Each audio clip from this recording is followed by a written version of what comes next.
Eu quero nesse vídeo falar sobre o capítulo 3 de Jeremias, versículo 1, e a gente vai olhar para Deuteronômio 24, versículo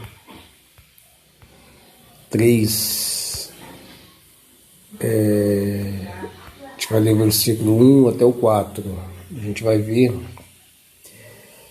que o que Deus falou para Jeremias aqui no capítulo 3, ele tirou o texto da lei.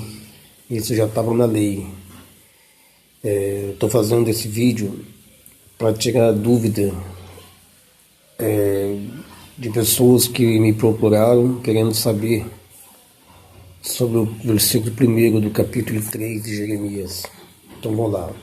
Eu vou ler primeiro o Deuteronômio 24, do 1 ao 4. Diz assim: se um homem tomar uma mulher e se casar com ela, e se ela não for agradável aos seus olhos, por ter ele achado coisa indecente nela, preste atenção nessa coisa indecente, o que isso nos arremete.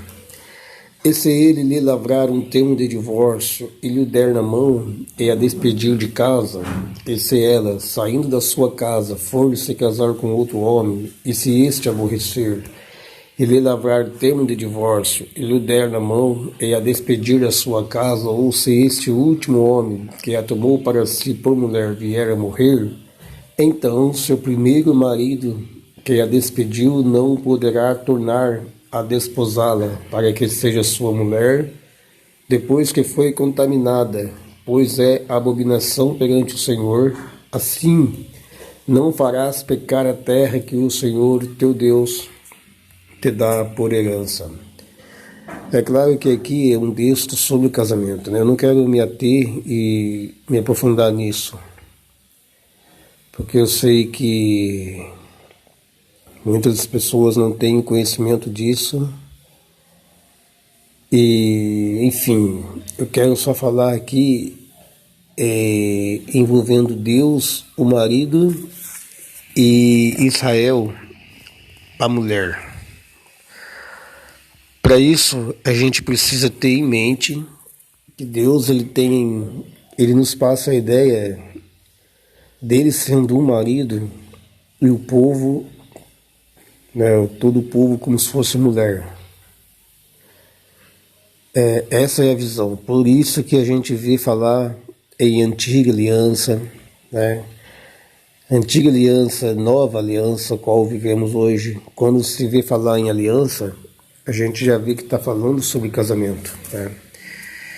Então veja que no Jeremias 3, capítulo 3, versículo 1, Deus vai dizer assim: se um homem repudiar sua mulher e ela o deixar tomar outro marido, porventura, aquele tornará a ela, não se poluiria com isso de toda aquela terra? Ora, tu te prostituíste com muitos amantes, mas ainda assim torna para mim, diz o Senhor. Então, procure ler esse Jeremias com o que está na lei. Quem veio primeiro, Jeremias ou Deuteronômio? A lei. É claro que é Deuteronômio, a lei. Deuteronômio, Moisés escreve ele ali, pós ele, pré-momentos do povo entrar na terra de Canaã, qual ele não iria adentrar, Mas então, na verdade, o texto em Deuteronômio já estaria lá em Êxodo também, na lei.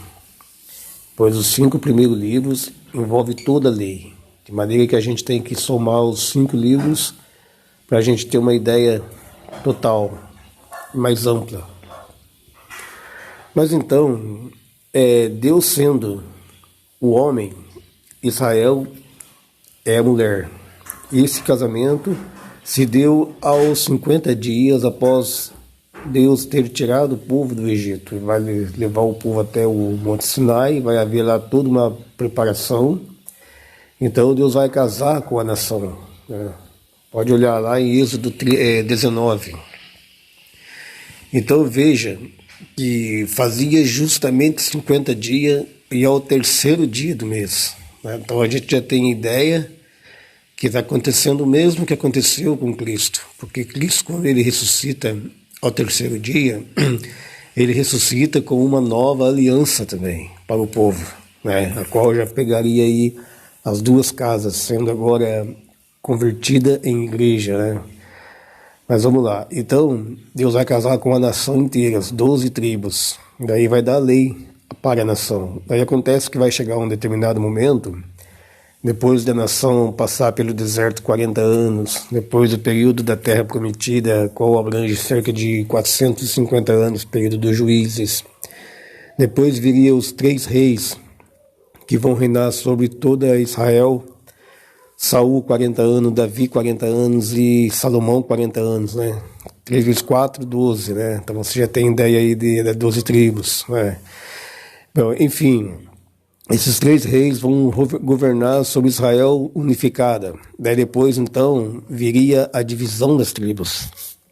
Veja bem, Deus casou com um povo. Esse povo eram 12 tribos. Depois à frente, no período dos reis, após a morte de Salomão, então vai haver a divisão das tribos, de modo que 2 tribos, Judá e Benjamim, ficaria no sul de Israel, conhecido como Reino do Sul, casa é Reino de Judá, né? Casa do Sul, casa de Judá, e as outras 10 tribos formariam o Reino do Norte, conhecido como Casa do Norte, Casa de Efraim, enfim, Casa de Israel, né? Só que veja, lá no começo Deus já tinha casado com esse povo.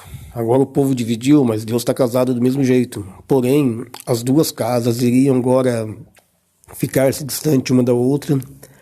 Esse povo não iria mais se unir, só mesmo em época de guerra, e olha lá. E a casa de Israel é a que Deus dá o divórcio, é para ela que Deus deu o divórcio, né? Então Jeremias, aqui no capítulo 3, está falando para a casa de Israel, né?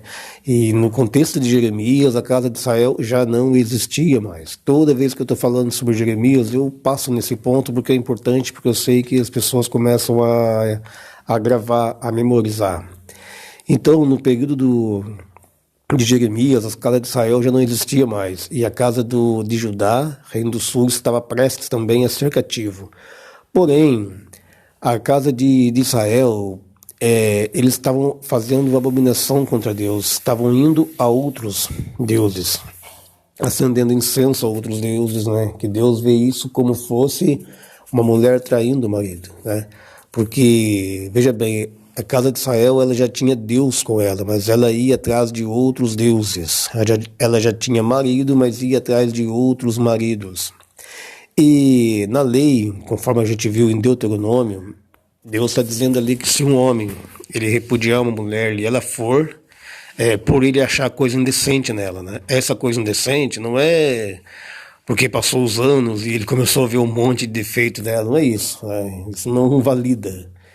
Mas essa coisa indecente seria a traição, né?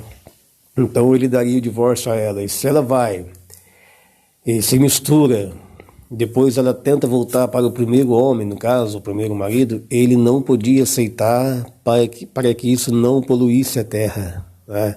E a terra, hoje nós sabemos que na nova aliança a terra é o nosso coração. Então, com a casa de Israel aconteceu desta mesma forma. Deus repudia essa casa, e ela vai e se mistura com os deuses, né? Daí ela tenta voltar para ele, né? Só que daí ele não podia aceitar, entendeu? Por quê? Porque ele é o marido, ele é aquele homem, né? Lá do Deuteronômio, como se fosse ele aquele homem. Então, na verdade, aquele que está na lei, Deus estava interessado muito mais em falar sobre ele e o povo dele, não simplesmente no marido e mulher. É claro que isso também é válido, mas na verdade mesmo a profundidade disso é onde Deus fala sobre ele e o povo dele. Então, ele não podia aceitar. Então a gente começa entendendo já o mistério da morte de Cristo. Porque hoje todos nós sabemos que Cristo morreu, né, tal, por nosso pecado, mas tem uma base para isso, né? Porque com Judá, embora Judá, conforme a gente já viu lá em Jeremias, que Judá também cometeu o mesmo tipo de pecado, né, a casa de Judá, as 2 tribos, só que, porém, com a casa de Judá, ele permanece casado. Ele não dá o divórcio para ela, porque ele tinha que preservar, porque dessa casa viria Cristo. Jesus, ele era a tribo de Judá, né? Ele veio de Judá. Então, Se ele dispersa essa casa também, então iria tudo virar uma bagunça. É claro que Deus ele conserta tudo, mas ele teve que ficar para preservar, porque dela viria Cristo como de fato veio. Porém, com a casa de Israel, então ele se divorcia dela. Então a gente tem que olhar para isso tendo em mente um casamento. Então, quando chega na nova aliança, veja bem, era preciso ele morrer, porque morrendo ele, então a casa de Judá estava livre para fazer um novo casamento. Então a gente vê aí a nova aliança, né? E ele podia também trazer para si a casa de Israel, porque daí houve uma morte do marido. Então é a chance de começar tudo de novo. Por isso que Jesus ressuscita ao terceiro dia. E nesse terceiro dia, justamente na ressurreição dele, é onde ele faz a aliança com o povo, no sentido espiritual agora. Então agora, no sentido espiritual, a gente tem as duas casas de volta, sendo o corpo dele, né? Porém, a igreja, ela vem de Israel, ela vem dessa casa de Israel, né? Esse é o mistério, que Deus repudia essa casa, dispersa ela entre as nações, mas com o plano de trazer de volta. Mas quando ele fosse trazer de volta, ele já iria trazer de volta sendo uma nova aliança, sendo um novo tempo, sendo a igreja, né?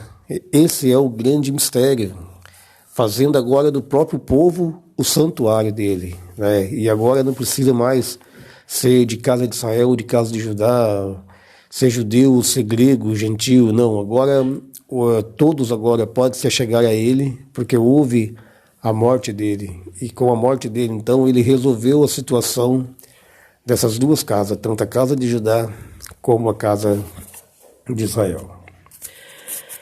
Vou ficando por aqui.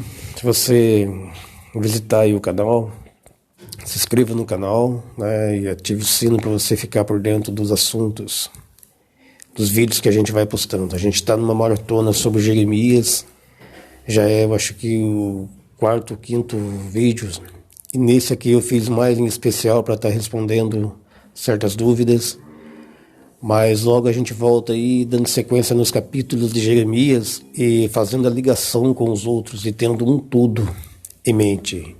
Então se inscreva no canal, ative o sino, ajuda a gente a fortalecer o canal, para que a gente vai estar sempre aqui tratando assuntos sobre os profetas, as duas casas de Israel, o Apocalipse sem fim. Até mais, então.